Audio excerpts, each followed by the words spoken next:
प्रतिपदा को गुरुदेव भगवान के पावन प्रादुर्भाव दिवस पर लोग इकट्ठे थे, हुआ, थोड़ा सत्संग प्रवचन भी हुआ। आज उसके तुरंत बाद रविवार में सत्संग जो काफी दिनों से चलता आया है वह भी आज पढ़ गया। पढ़ना ही चाहिए और सत्संग तो नित्य हो पूरे जीवन में, तो उससे अच्छी और क्या बात हो सकती है। आदमी सब कुछ करता है लेकिन सेवा और सत्संग नहीं करता। होना ये चाहिए कि सेवा और सत्संग ही होता रहे, बाकी कुछ कम हो तो उसका कोई घाटा खास नहीं हुआ करता। कहते हैं कांच किरिच बदलेते ले ही है, कांच और कांच कहते हैं पत्थर, तो उसमें शीशे के टुकड़े को और भी छोटे मोटे कंकड़ जो हैं उनको ले लेता है और हीरा को या जवाहरात को छोड़ देता है। इस संसार में सब कुछ मिला हुआ है। जड़ चेतन गुण दोषमय विश्व किन्न करतार, संत हंस गुण गहई पय बलिहरि बार विकार। कहते हैं कि जड़ और चेतन से, गुण और दोष से इस सृष्टि की रचना की है परमात्मा ने। इसमें से भगवत कृपा से जिनको साधु संगति मिलती है, सद्गुरु का अनुग्रह प्राप्त होता है, वे इस मिले जुले संसार में द्वंदात्मक जगत से जो सुख को निकाल लेते हैं, दूध को निकाल लेते हैं और पानी को त्याग देते हैं। बड़े बड़े महापुरुषों की जीवनियाँ उठाकर देखें, जो बड़ी लंबी आयु तक रहे लेकिन उन्होंने अपने लिए न घर बनाया न कोई जन जोड़ा, बस केवल भगवान नाम की कमाई एक एक सांस की कीमत में उसको करते रहे और फिर चुटकी बजाते यहाँ से चले गए। कल ही कहा था कि सांसों की पूंजी जो मिली थी वह क्षय हो रही है और उसको क्षय किस रूप में किया जा रहा है इसको सोचना है। हर कोई आदमी 20 साल 30 साल 40 साल 60 साल 70 साल की उम्र तक जी जाता है। इतनी सांस तो निकल चुकी है। अब गिनना ये चाहिए कि तुलसी या संसार में है 2-4 वस्तु है सार, दान दया उपकार, साधु संग सद्गुरु शरण और दान दया उपकार। सद्गुरु का शरण और दान और दया और उपकार, ये 5 ही चीज सार है, बाकी निस्सार है। तो इन चीजों के लिए नाना प्रकार से करता भी है आदमी, तथा कथित धर्म शरण करता है आदमी, यज्ञ करता है, तीर्थाटन करता है, सब कुछ करता है। लेकिन सब करने के बाद में वापस आने के बाद ढूंढा जाए कि जिस मन को एक दिव्य संस्कार देने के लिए ये सब पखेड़ा किया गया था, और संस्कार मिला कि नहीं मिला। अभी तीर्थ यात्री एक आए थे, उनकी बातें सुनता रहा। 1 लाख रुपया पर आदमी पर खर्च हुआ, घोड़े पर चढ़ के गए तो ऐसा किया तो वैसा किया। लौट के आने के बाद में माया कितनी कम हुई, अपना गंतव्य कितना याद आया, भगवान के प्रति अनुराग कितना बढ़ा, संसार के प्रति उदासीनता कितनी बढ़ी। और यदि नहीं फिर वही हो गया तो जैसे भैंस को खूब धो धा के तैयार किया जाए और फिर भैंस उसी कीचड़ में डूब जाए तो फिर कोई मतलब नहीं होता है। सब कुछ किया, कुछ खेल था, पैसे थे पॉकेट के, थोड़ा हल्का हो गया तो थोड़ा रजोगुण कम तो हुआ, लेकिन वो पैसे का खेल था। जिसके पास पैसा नहीं है, वो जो तीर्थ करने नहीं जाता है, वो बेचारा क्या कैसे क्या करेगा। तो पैसों से यदि भगवान खरीदा जाता, पैसों से यदि ज्ञान वैराग्य खरीदा जाता, तो फिर तो सारे गरीब अमीर जो हैं वो पूरी दुनिया के कुल तीर्थ कर लेते पैसों के बल पर, और बाकी सब लोग ऐसे ही रह जाते। तो ऐसी कुछ बात नहीं है। बात कुल मिला जुला के अपनी मनोवृत्ति को मांझने का है। ये कितना इसका परिष्कार हो पाया, कितना इसका शोधन हो पाया। हम सारे लोग भी इतने वर्षों से गुरु घर में लगे हुए हैं, जिस कहते हैं कि साधु संग और सदगुरु चरण, तो ये दो तो मिला ही है। और उसके बाद हमारे मन का परिष्कार कितना हो पाया, ये तो अपना अपना हिसाब सबके पास में अलग अलग रजिस्टर है। आंख मूंदने के बाद पता चलता है कि संसार से उपलब्धि कितना हो रही है। संसार में हो रहा है क्या चीज, काम, कांचन और कीर्ति। ये माया के तीन त्रिगुण के तिकड़म है। ये काम की पूर्ति होती है, ये धन मिलता है यहाँ, और फिर जस बढ़ता है। तीनों के अंदर में जीव कह रही है, मैं सुतविद लोक ईसना तीनी काकी मति किन न मलिनी। सुत की इच्छा और वित्त की इच्छा और लोकेशना, ये तीनों कितना कम हुआ, कितना पतला हुआ। गुरु महाराज जी की सेवा करके, साधना करके, सत्संगति करके, इस पर निर्भर करता है कि हम कितना पूजा करते हैं, कितनी सेवा करते हैं, कितना भजन करते हैं, कितना दान करते हैं, कितना तीर्थाटन करते हैं। ये सब मिला मिला के बाजार में दौड़ के आ गए, और पॉकेट में अपनी झोली भी तो देखो कि कितना कमाया मैंने। और वह कमाना क्या है, तुम्हारे अंतःकरण में जो शुभ भाव है वही तुम्हारी कमाई है। कितना तुम इकट्ठा कर पाए, कितना कुछ जमा कर पाए, उस बात पर निर्भर करता है कि तुम्हारा ये सब करना कितना सार्थक बीता, कितना सब कुछ कैसा हुआ। अब कल देखा देखी इतने लोग, भीड़ तो आई थी, ऐसा किसी का मन हुआ जिसके गुरु महाराज जी कैसे होंगे। उन्होंने तो परिवार भी नहीं किया, उन्होंने तो धन भी नहीं कमाया, और बिना किए हुए परिवार, बिना चाहे इतना बड़ा महापरिवार बन गया। बिना चाहे इतना महा धन कब कर लिया जाए, तो उसकी भी कमी नहीं थी उनके पास। और प्रशस्ति के लिए क्या कहना, हजारों लोग जिनके जयकार बना रहे हैं, तो जिनको चाहा नहीं और फिर आ गया। कहा जाता है कि ये माया वैसे छाया की तरह है, इसको पकड़ोगे तो दूर भागती जाएगी। अपनी छाया को पकड़ने के लिए दौड़ो तो तेजी से दौड़ोगे, जितना दौड़ोगे उतनी तेजी से छाया भागती जाएगी। और मुड़ जाओ यदि उसकी ओर से, तो मुड़ोगे तो उतनी ही तेजी से तुम्हारे पीछे भी लगेगी। तो इन तीनों चीजों को पाने के लिए सारा संसार दौड़ रहा है। और फिर भी अंतिम तक पाना के लिए यदि पाया तो तृप्ति हो गई। मरते दम तक इसने बहुत धन कमा लिया, बहुत यश कमा लिया है, बहुत सारा पसारा कर लिया है, लेकिन पूछो कि उसका भी मन हाहाकार कर रहा है, चित्कार कर रहा है, वो भी आत्मसंतुष्ट नहीं है। आत्मसंतोष तो गोधन, गजधन, बाजधन और रतन धन खान, जब आवे संतोष धन सब धन धूलि समान। जब संतोष का धन आ जाए तो बस रहने दीजिए, मेरे पास है बहुत काफी है। उस महात्मा की बात कहता था मैं, जो विरक्त महात्मा मुझे कुंभ में मिले थे, तो कोई चीज नहीं था उनके पास, एक कॉपी और ऊपर से गमछी लपेटे हुए थे, पाँव में जूता भी नहीं, जाड़े का दिन था, एक डंडा लिए हुए घूमते फिर रहे थे, बड़े छरहरा शरीर से। आए मेरे पास, बोर्ड दे के आ गए।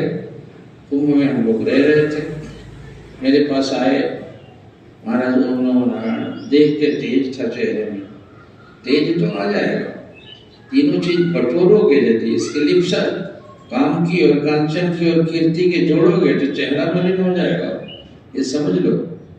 उसका ताप ही ऐसा है, जला देगा चेहरे को, चेहरे की कांति नहीं रह जाएगी। और जो भीतर से प्राण है, अंदर से रोशनी जिनके अंदर में आत्म चेतना की जग रही है, वो उनके चेहरे पर वो होगा, कांति होगी, तेज होगा। मैंने प्रणाम करके बैठा है, क्या महाराज कहाँ से आना होता है? कहा कि कल रात उस कैंप में था मैं। कहा कि सामान सब का सामान, कैसा सामान? कहा कि नहीं सामान वहां तो ऐसे खाली चल रहे हैं। उन्होंने कहा कि महाराज आप कृपालु संत हैं और हमसे चढ़ी हुए भक्त होंगे, वो संत थे, कहेंगे सामान, कहेंगे हाँ सोटी कमंडल झोला थैला। आजकल तो साधुओं के साथ में देखो, हमारी गाड़ी में भी चलने के वक्त में एकदम इतना मोटा मोटा लश्कर इतना होता है। हमारे विनय बाबा को देख लो तो वो मोटरसाइकिल पर आगे भी एक, बीच में भी एक, पीछे भी 3-3 थैला चलता है, समझे? ये विरक्तों का हाल था। और वो कहते हैं कि महाराज ये 3.5 फुट का ये गठरी मांसपिंड आपके सामने पड़ा है, इसको ढो ढो के परेशान होना है, कब खिलाओ कब नहलाओ कब क्या करो, इसी से परेशान हो, काहे इतने निष्ठुर हो रहे हैं? मुझे कहते हैं कि सामान हो गया, और सामान क्या करूँगा? कहेंगे नहाने धोने का। नहाने धोने का क्या? नहा तो वायु से भी स्नान हो जाता, जल से स्नान करने का मन किया तो लंगोटी छांट के पसार दिया था, नंगे नहा के वहां जब पर था, उठा कोई बांध के आ गया। और चादर, ठंड का समय है, वहां के हाँ कैंप में कथा चल रही थी, कथा आपको सब चले गए तो पुआल बिछी थी, उसी पुआल के शरीर के कुछ ऊपर कुछ नीचे डाल दिए, रात भर सो लिए। बड़ी ऊंची ऊंची बातें करते रहे। और हम लोग गए टहलते हुए, एक कैंप में भंडारा था। साधु लोगों को भंडारा बहुत प्यारा होता है। हाँ सुनो, भंडारा पाओ तो कोस 18 जाओ, 18 कोस भी दौड़ जाना पड़े तो कोई नहीं, कुछ दक्षिणा मिलेगी और कुछ ये भरने को मिलेगा। बस चले गए साथ में प्रणाम पहने हुए, और वहां बैठे रहे तो हम दोनों को, हमने भी प्रभुगाती मान लिया था, उनके देखा देखी। एक बुढ़िया आई सफेद कपड़े में और 2 ठो इतना मोटा मोटा कंबल रख दिया उसने। हाँ बाबा ये स्वीकार कीजिए, मैं राजस्थान से आई हूँ, 1000 कंबल लेके आई थी ट्रक पर, सब कट गया, 2 ठो बचा हुआ, आप महात्मा लोग रखिए। अब वो मैंने कहा नहीं माता मुझे है, मेरे कैंप में कंबल है, क्या करूँगा, किसी और को दे दो। तो ये स्वामी जी को नहीं है, इनको दे दो। एकदम जैसे रोना शुरू कर दे कि महाराज कृपालु, इस बोझ को उठाने के लायक नहीं हूँ मैं, छोटा सा आदमी हूँ, और इसको मुझे क्यों दे रहे हैं?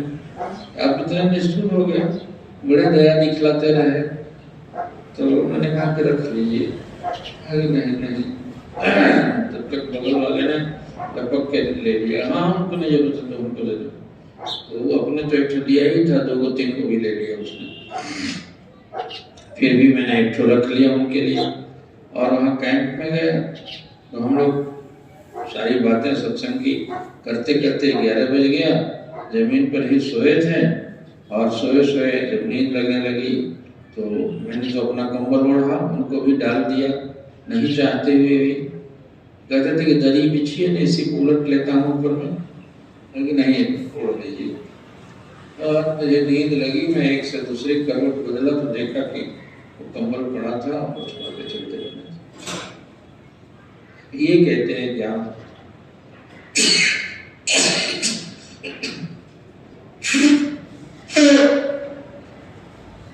ज्ञान बुद्धि के बोझल को नहीं कहते हैं। स्वामी विवेकानंद का कहते हैं कि पूरे ग्रंथालय को, ग्रंथालय कहते हैं लाइब्रेरी को, पूरा घों खजाने को ज्ञान नहीं कहते हैं। पूरा ग्रंथालय हो गया, उसमें से एक परखे हुए विचार ग्रहण कर लो और उसके ऊपर जीने लगो। बस तुम विद्वान हो, तुम आत्मज्ञानी, तुम संत, तुम विचारक।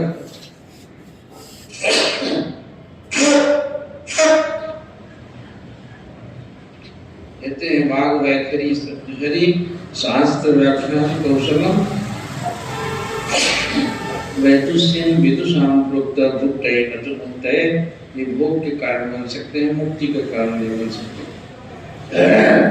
तो ये चीजों की चीज जो ग्रहण करने के चीज संसार से, जो जड़ और चेतन जगत से जो मुझे चीज हासिल करने की है, वह हासिल हुई कि नहीं, हो रही कि नहीं, आने वाले समय में होने की उम्मीद है कि नहीं, गति प्रवृत्ति उसको पकड़ने की ओर है कि उसको छोड़ने की ओर है। सोच के मन को अपने आप में देखो। ये तीन जो माया के धंधे हैं जिसके चलते सारा संसार बेचैन है, परेशान है, संतप्त है, इसी के चलते नाना प्रकार का बखेड़ा, किसी से राग, किसी से द्वेष, किसी से झगड़े, किसी से फसाद, किसी की मर्डर करता है, किसी का लूट करता है और सारा उत्पाद खरीद लेता है आदमी इसी लिप्सा के। और उसको यदि उस लिप्सा को कम कर लिया तो आत्माराम रोड पर पड़ा हुआ है, उसे कोई खतरा नहीं है। और यदि वो लिप्सा पकड़ी हुई है तो राजमहल के बीच में भी जरा सा कहीं खड़केगा तो डर के मारे कांप जाएगा वो, अरे कोई आ तो नहीं गया लेने वाले। और तो इसके लिए नहीं, वो बाबा दत्तात्रेय जी की तरह से जो बैठे हुए थे, उन्होंने 24 गुरु जो किए, तो उसमें एक गुरु को चील को किया है। वो चील मछली पकड़ती है, चील जो मछली को लेकर उड़ी जा रही थी, जब मछली एक ही थी और उसको लेके जब उड़ने लगी चील जो है, तो उसके पीछे 10 कौवे लिपट गए और मार मार के उसको लहूलुहान कर दिया और भागती जा रही है, उसका पीछा कर रहे हैं और खूने खून हो गई जब, तो अब देखिए कि वे जान छोड़ेंगे नहीं, तब आदमी क्या करे, बस काय जैसे चिल्लाने को हुई तो मछली नीचे गिर गई, कौवा सब मछली पर चढ़ गया, वापस ही में लड़ने लगे, तो बेचारी जान छूटी और वो चील माता बैठ के खून से लथपथ होकर एकदम सिर नीचा झुका करके देख कर बाबा दत्तात्रेय जी ने कहा कि माता, मैंने तुमको गुरु किया, ये संसार का बखेड़ा, संसार के मैं मेरा, तू तेरा, वैर नमस्ते, इसी के लिए है, इसके लिप्सा पकड़ी हुई है। ये दुनिया के कौवा के लोग ही जो हैं मुझे मार रहे हैं, मुझे अधमरा किए हुए हैं, मैं जिंदा भी श्मशान ऐसे मुर्दा बन के मैं चल रहा हूँ।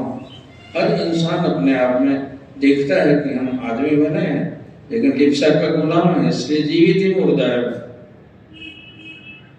जो उसके जैसे विरक्त महात्मा थे वही जिंदा है धरती पर। कौपी नमंत खलु भाग्यवंत, वे कौपीनधारी महापुरुष ही भाग्यवान हैं और बाकी सब अभागी। संसार में आके जो इन चीजों को ग्रहण करके जीता है, अपने मस्ती में, खुद मस्ती में, जो आत्मज्ञान के उस शाहशाही मिजाज में जो भरपूर झूमते रहता है, सचमुच वही बादशाह है। तो हम महापुरुषों के वंशज हैं, हम प्रार्थना करते हैं, समय समय पर भंडारे करते हैं, तीर्थ करते हैं, जप करते हैं, जो कुछ भी करते हैं धर्माचरण के नाम पर, लेकिन उसका रिजल्ट इतना ही है। अपने पॉकेट में ढूंढ के देखो डाल के कि ये ज्ञान, विज्ञान और सुविचार का मूल्य कितना बड़ा, कितना आया अंदर में, संसार से निष्क्रिया कितनी ज्यादा हुई, उसकी स्प्रिया कम हुई कि नहीं हुई है। मुझे पैसे का नोट दिखाई पड़ा और इधर गुरु साहब लोगों की आंखें दिखती हैं, हमें जिसका मन लपटपाता है। गुरु महाराज जी की बात सुनाता हूँ मैं, जो सबको कंबल और वो बांट रहे थे, स्वेटर बांट रहे थे, सब लोग आके दौड़ के आ गए, स्वेटर मट रहा है उसको भी, अरे है उसको भी, तो साधु से कोई ऐसा कहने वाला नहीं होगा, नहीं महाराज मेरे पास है, रहने दीजिए, काम चल रहा ऐसा कोई नहीं, सबने ले लिया। और मैं वहीं खड़ा था, मेरे मन में भी ऐसे ऐसे धक धक हो रहा था। मेरा कमला फटा हुआ है और मैं ही स्टोर में से निकाल के ले आया हूँ, मुझको दे दिए नहीं। तो कह के ले जा रहा था, गुरु थे तो परीक्षा चल रही थी, ले जाके मैं बटोर के रखने के जाने लगा तो राजवीर जी कहते हैं कि सबको दे दिए, उसको क्यों नहीं देते हैं? अच्छा तुमको भी चाहिए? तो एक तो उठा के मेरी ओर बढ़िया स्वेटर और मेरी ओर ताक रहे हैं। वो गुरु के सामने खड़े हैं। सुनाता हूँ ना कि विद्वान के सामने वाणी का संयम बरतो, गुरु के सामने मन का संयम बरतो। डर लगे कि हे भगवान, तो भीतर की भी जानने वाला है। मैं से झुकाए हुए कह के तुमको चाहिए चाहिए और मेरा मुंह ताक रहे हैं। मैं मन को रोक के बैठा हूँ जज्बात में, चाहे और अन्ना चाहे के बीच में द्वंद्व चल रहा। 2 मिनट ताक के मुस्कुरा रहे हैं, विचित्र निगाह थी उस समय। वो गुरु थे, कहते कि एक ही जज भी है और पिता भी है तुम्हारा।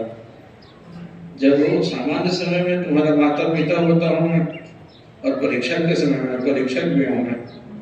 वही शिक्षक जो है पढ़ाते समय में हाथ पकड़ा के गलती करते हैं तो लिखाता भी है वो।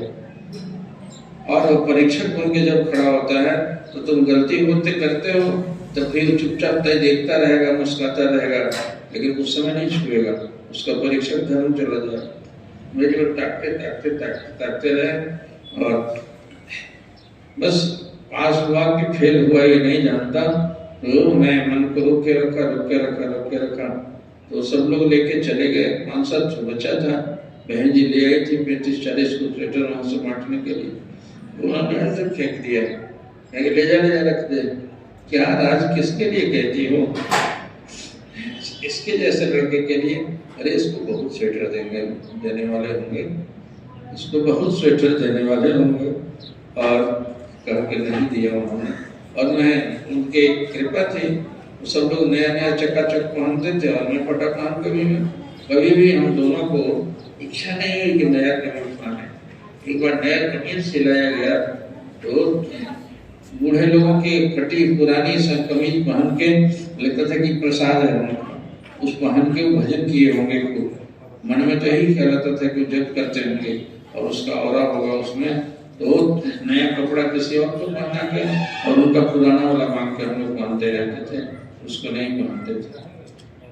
तो ये कुल मिला के घुमा फिरा के ये संसार की चीजें खाने में पहनने में तमाम चीजों में ये लिप्सा कितनी कमजोर क्यों नहीं होती है। लाख पिटाई करने के बाद भी, समझाई करने के बाद भी इतने लंबे देर तक गाड़ी चल रही है और यात्रा जब करते हैं, इसलिए कि वो नाव के चक्कू चलाने जैसा कील उखाड़ा नहीं जाता है। कील अपना पीछे जो छोड़ कर आए थे वो कील ज्यों का त्यों गाड़े हुए हैं। इसलिए इतने दिनों के बाद में वो कील ज्यों करते हैं ऐसे घूमती हुई नजर आती है। उस कील को उखाड़ने के लिए एक दफा बड़ा निष्ठुर होना पड़ता है। ये क्या है संसार की माया? ये एक घाव तो है, मुझे अंगुरबेरा घाव हो गया था, वो भीतर से पक गया।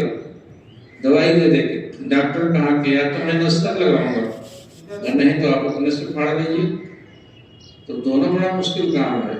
नस्तर लगाने वाला तो उस समय एनेस्थेसिया नहीं हुआ करता था, वो तो एकदम काट देता, इतना हाथ सोया हुआ था, अभी भी उसका दाग है। और फिर अपने से अपने को कैसे काटा जाए, कितना कठिन काम है। तो हमने कहा कि दूसरा ही वाला करके देखता हूँ, और एक नया ब्लेड लिए और 4 दिन 5 दिन से सोया नहीं था, इतना तीसरा था। तो उसके बाद में ऐसे गया धीरे धीरे उसके नोक से ऐसे करके उसको ऐसे जैसे ही खोचेगा कि निकला फान उसमें से मवाद निकलने लगा। और उसके बाद 4-5 दिनों तक सोया नहीं था कि हाथ मवाद से भर गया इतनी जगह, और कहीं बोलत गया लड़के के पास में बेहोश हो गए। तो अपने से अपने को उखाड़ना होता है। सदगुरु भी उखाड़ते हैं। आज दादा हमारे बोल रहे थे कि मैं जिसको अपनाता हूँ उसकी कीलें उखाड़ देता हूँ। वो पीछे नहीं छोड़ता, क्योंकि पीछे लौट के ताकोगे तुम, जैसे कार जहाज को